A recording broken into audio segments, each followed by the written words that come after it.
পূর্ব বর্ধমান জেলা যুব তৃণমূল কংগ্রেসের সহ সভাপতি রহমত মোল্লার উদ্যোগে জলোচ্ছত্র। দামোদর নদী থেকে জল আনতে যাওয়া পুণ্যার্থীদের জন্য জলোচ্ছত্রের আয়োজন করা হয়। পূর্ব বর্ধমান জেলার যুব তৃণমূল কংগ্রেসের সহ সভাপতি রহমত মোল্লার উদ্যোগে এবং জাগুলিপাড়া যুব তৃণমূল কংগ্রেসের সহযোগিতায় কর্মসূচি নেওয়া হয়। গতকাল অর্থাৎ রবিবার ও আজ সোমবার 2 দিন ধরে চলে এই কর্মসূচি। আগত পুণ্যার্থীদের জন্য শরবত ও ঠান্ডা পানীয় জলের ব্যবস্থা রাখা হয়, পাশাপাশি প্রাথমিক চিকিৎসার ব্যবস্থাও রাখা হয়। জেলা যুব সহ সভাপতি রহমত মোল্লা বলেন, আমাদের এই কর্মসূচি 5 বছর ধরে করে আসছে। মুখ্যমন্ত্রী মমতা বন্দ্যোপাধ্যায়ের অনুপ্রেরণায় সম্প্রীতির বার্তা দিতে এই কর্মসূচি করা হয়। আমরা প্রতি বছর করি, জল শরবত প্রতি বছর করা হয়। কার উদ্যোগে করা হচ্ছে? রহমত মোল্লা, জেলা যুব সভাপতি। কি করছেন? ওই জল মিষ্টি দাদাদার যারা পুণ্যার্থী যারা আসছে তাদেরকে খাওয়ানো হচ্ছে। এটা কি প্রতি বছর করে থাকেন? প্রতি বছর করা হয়, কেন?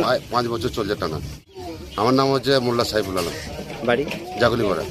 কর্মসূচি 2 দিন ধরে চলছে। গতকাল থেকে আমরা যেটা করছি যে পুণ্যার্থীরা জল নিতে আসছে দামোদরে, এবং কালকে যারা কাটোয়া থেকে জল আনতে গিয়েছিল পায়ে হেঁটে, তাদেরকে কালকে আমরা জল মিষ্টি খাইয়েছি। আজকে আবার শরবত এবং জল মিষ্টি এগুলো আজকে দামোদর নদীতে যারা জল আনতে আসছে তাদের জন্য। কোথায় করছেন এটা? এটা জাগুলিপাড়া বাস স্ট্যান্ড।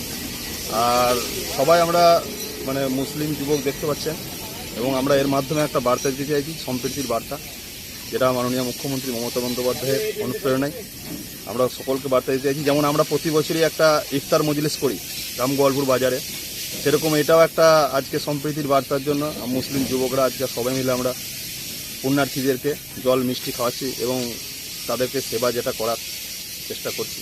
এই কর্মসূচিটা কি প্রতি বছরই করে থাকেন? হ্যাঁ, আমরা এটা 5 বছর করছি। এটা নিয়ে 5 বছর হচ্ছে, গত বছরে হয়নি, বাকি তার আগে 4 বছর, এটা নিয়ে 5 বছর হচ্ছে। আমরা ইফতার মজলিস এবং এটা প্রতি বছরই করি। কি কি করছেন পুণ্যার্থীদের? পুণ্যার্থীদের জন্য সেবা ফার্স্ট এড বক্স আছে, যদি কারো পায়ে যেমন অনেকটা হেঁটে যেটা অসুবিধা হয় তার জন্য ফার্স্ট এড বক্সের যেটা লাগে সেটা, এবং আমাদের সেবা যদি কেউ পৌঁছে দিতে বলছে, কষ্ট হচ্ছে, তাকে পৌঁছে দেওয়া, এবং জল মিষ্টি শরবত কলা ফল এইসব রাখা হয়েছে। আমার নামও করছে।